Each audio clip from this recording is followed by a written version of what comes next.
I loved being in Cold Rain. It was great being a member of the group and being part of something like that. I enjoyed just about every minute of it. I never like went into a jam on a Tuesday night or a Sunday afternoon thinking, gee, I don't want to be here. That experience is going to be something that I'll always look back on fondly. No regrets at all with Cold Rain. And I'm glad I had that chance and that opportunity to do that.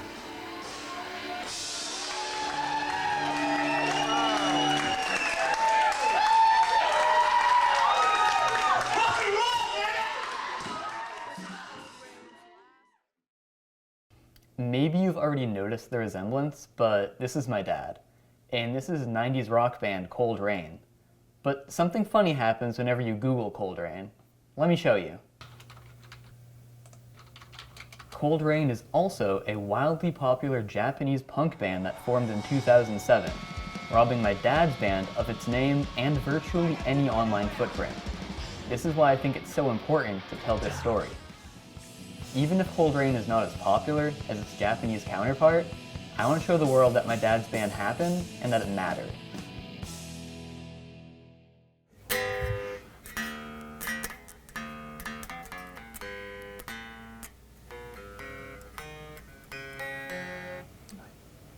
I'm trying to remember the beginning of Beautiful Disease, and I can't. Cold Rain was Mike Ruggieri on bass and vocals, Mike Connors on guitar and vocals, and those two are also kind of like the leaders of the band. They did most of the songwriting and singing. Mike Gorman on drums, and me, Mike Poole, on rhythm guitar and whatever else we needed. So for a while, we did have a fifth member of the band, Josh. He was the only member of the band not named Mike.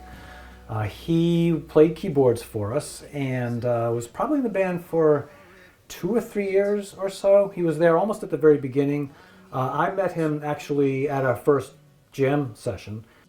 Josh was a great guy. I liked him. I kind of wish he'd stuck around in the band, but he wanted to kind of start splitting time with other bands and stuff, and he couldn't commit to us full time, and that was kind of the beginning of the end with Josh, unfortunately.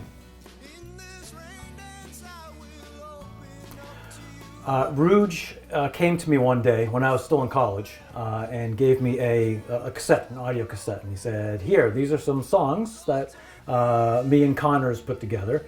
We know you play the flute, or you used to back in elementary school. Could you maybe come up with a part or two for one or two of these songs, and we'd like you to come in and put those parts down on the tape and add them to the song." So that was my involvement, my introduction to Cold Rain, listening to that tape, these 5 songs for the first time, and I did. I picked a couple of songs and came up with a couple of parts, and that was kind of how I got involved in the first place. Our initial fan base was mostly just people that we knew. Rouge is a very charismatic person, and people kind of gravitate to him somewhat, so we kind of had a good little fan base going, I think largely through kind of the strength of his personality, and the rest of us, our friends would come out and see us play, and that kind of just grew because people were coming and having a good time and talking about it.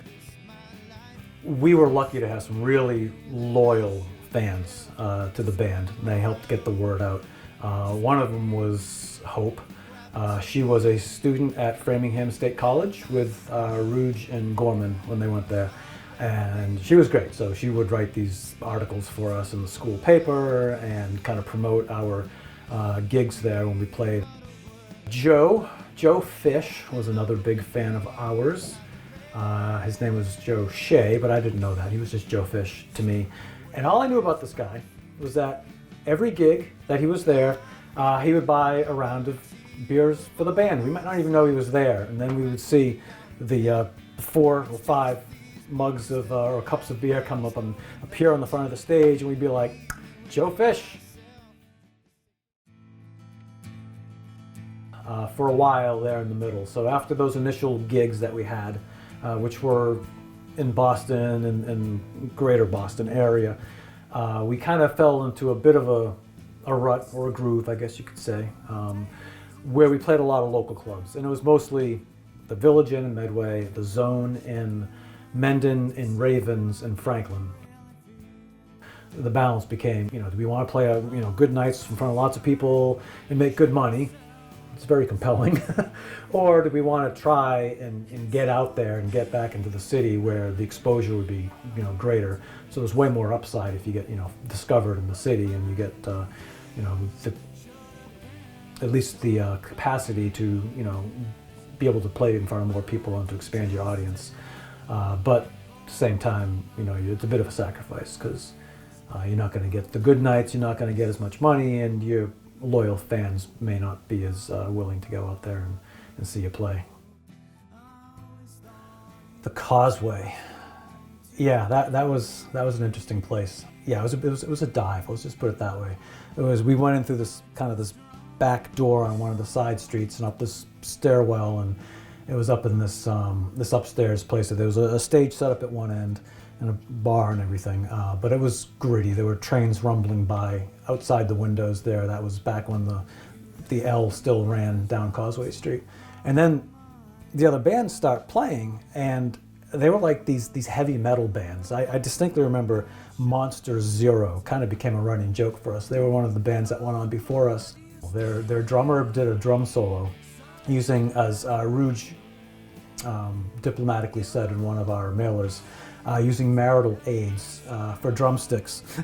Did a whole drum solo with them, and they were like vibrating against the cymbals and stuff, and it's just like, okay, wow.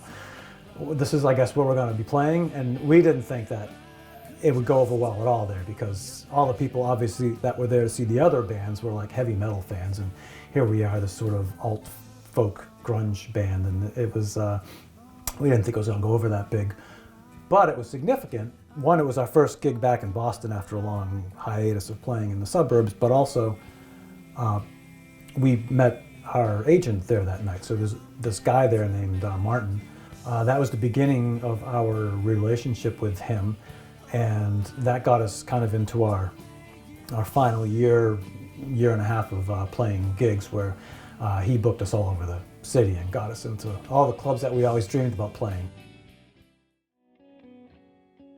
I know that gig that we had at Harper's Ferry in like November of 1996 or so was not a good turnout. It was like maybe a dozen people, which was really low for us at the time.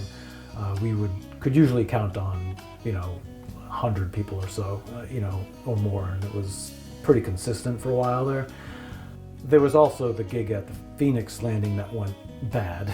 The one where they double booked and we didn't actually get to play that night. We showed up and we were standing on the street with our equipment, only to find out that there was some other band playing at the same time.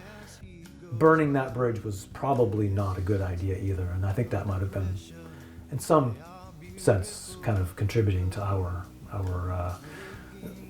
end of our run in the city there. There was a place called the Ice House in Blackstone, and yeah, it was our last hurrah. Lots of people came out. It was kind of our core group of fans, all kind of came back out and saw us for that gig, and it was a great time. I'll tell you, I wouldn't trade it for anything. I loved Cold Rain, and I loved being in the band, and I was kind of lucky to kind of fall into it. It was because I played the flute in elementary school that I kind of got introduced into the band in the first place. I don't know if I would have ever actually met Julie if it weren't for Cold Rain. It's possible that may not have happened. I didn't know when I started dating her that she was actually the sister of the famous and illustrious Joe Fish. Like, if there were not the band and the gigs to kind of keep our kind of social groups, constantly overlapping and interacting with each other, that maybe we would have missed each other and I would have never married my wife. It's possible. We'll never know.